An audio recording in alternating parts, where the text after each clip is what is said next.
lost in night, in the wood, shadows fight.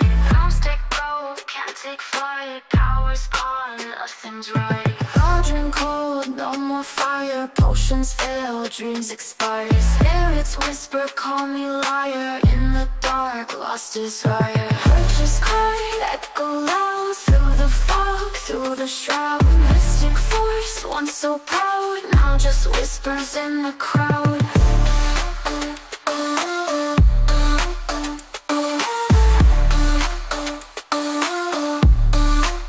Babaylan TV. Hello Capricorn, welcome po sa inyong reading. So this is for March 1st to March the 7th reading.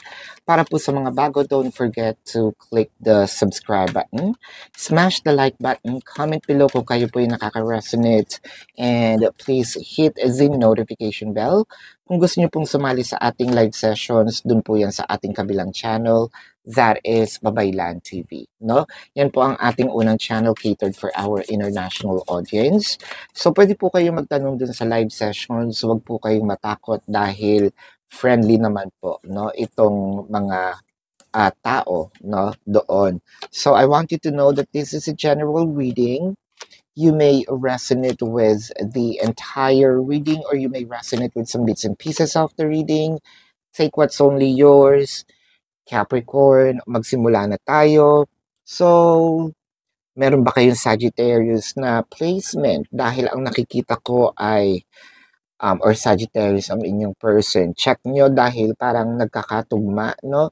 Kasi nakikita ko dito parang nagsisimula na itong pagiging seryoso.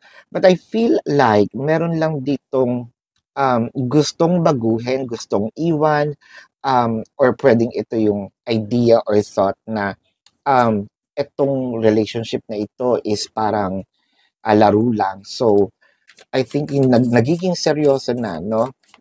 With the Two of Pentacles, siguro kaya ito naging relasyon dahil yung isa hindi naman seryoso, no? At first, parang sinakyan lang, no? Pwedeng nagsimula sa tukso, pwedeng nagsimula lang sa kung, wala akong magawa sa buhay, eh. So, what I did was, sige, nakipagrelasyon ako. What with the 10 of Items, so medyo naging challenging, no? Dahil yung isa seryoso, yung isa hindi, may nasaktan. I feel like merong separations dito dahil hindi nga sila same pace, no? May isang mabilis, may isang mabagal, isa seryoso, isa immature, yung isa mature, no? I feel like you're not even working on the same level of commitment. Parang yung isa naghahanap, yung isa dumaan. Wala akong magawa, no? With the Page of Wands, so I feel like nung nagkaroon ng separations, dun lang natutunan nung isa na parang, ay, namimiss ko na rin siya. So, nandun na yung tinitingnan ko ang social media accounts, no? Natatakot ako, baka meron na siyang iba. With the Harvest, gusto ko siyang makuha uli, no? The Horn God, which means na parang, naku, poprotektuhan ko na to uli. So, parang meron lang ditong in and out situation with the Oak King. Parang nasabi niya, tama ba itong mga decision ko sa buhay? Siguro mabilis, siguro mabagal, but let's see, no? Kasi parang, nandito sa sitwasyon na, oo, gusto ko na, pero nadadalian ako, parang ayoko pa. Gets mo? With the 3 of Items and the High Priestess, yeah. I mean, 2 of Items. So, parang yung separation, parang na-foresee naman nung isa. Whether this is you or your person, you can exchange the energies, baka sabihin nyo po, ay, nandun, siya po yung nagmamadali, no? Ako po yung napadaan lang. That's okay, no? What I am reading is the dynamic naman. The High Priestess in here, parang sinasabi, sige, magre-risk din ako, no? Foreseeable naman kasi parang ang bilis nung nangyari.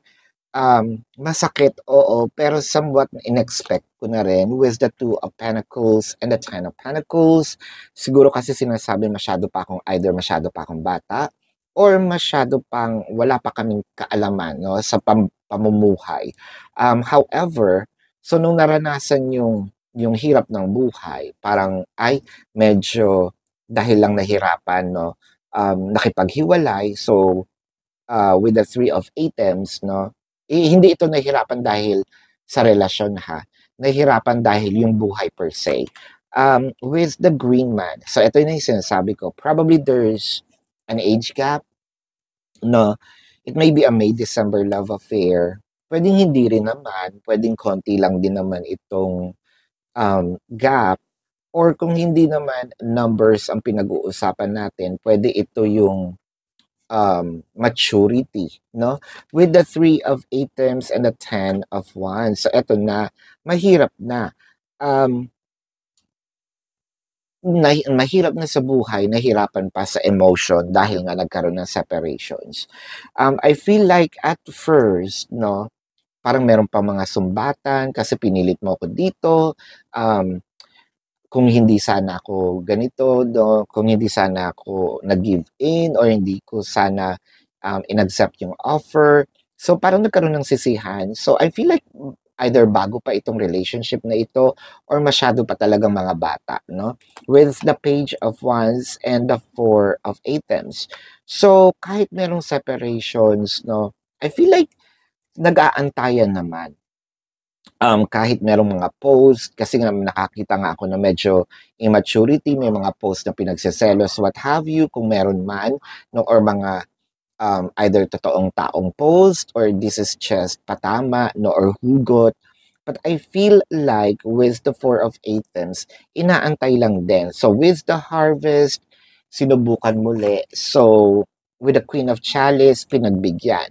I am seeing here really similar with the Sagittarius kasi nakikita ko na, okay, to keep you, ito nga kasi parang minamadali no?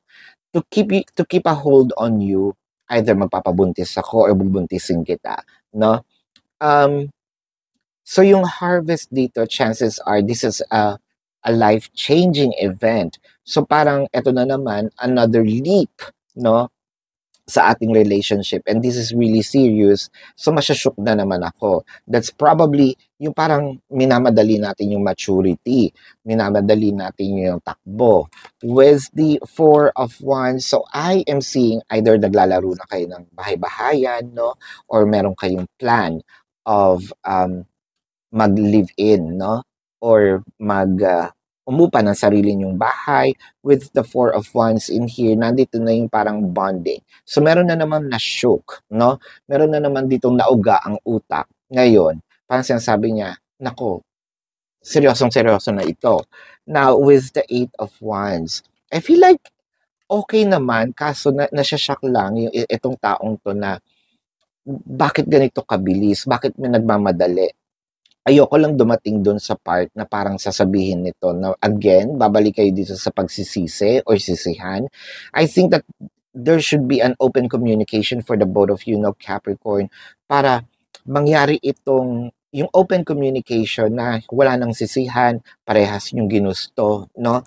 I think that itong relationship na ito nagpa-prosper naman. Medyo mabilis lang, again, ang isang relasyon, wala naman yan sa bilis, wala yan sa bagal.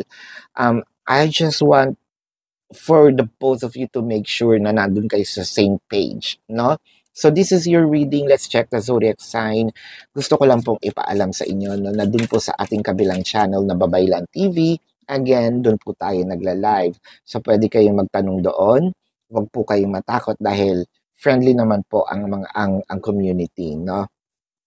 Kung hindi nyo po naaabutan, pwede naman kayo magtanong dito sa ating comment section as long as the question po is answerable by yes or no. Pero kung hindi nyo po naaabutan yung, or kung hindi kayo papatulugin no, ng yes or no na sagot, dumiretso na po kayo dun sa ating website. Ngayon, sa paano po yun? Sa description box ng video na ito, there is a link. Click the link, you will be routed to the website. Nandun po lahat ng information, name, number, QR codes, amount per question, no? Take advantage of the 4 questions plus 1 kasi discounted po yun. And if you want to book a private reading, which is a video reading, nandun din po, no? Sa ating description box or sa website, no? So, tingnan natin ang zodiac sign ng iyong person. So I'm seeing Scorpio, Leo, Pisces. Yeah, sabi ko na nga ba Sagittarius, susulpot, Aries, hold up. Kasi Leo nasabi na natin, Sagittarius nasabi na natin, Taurus, yep, nandito Aries, yeah, Aries na napaka-dominant. Virgo is here.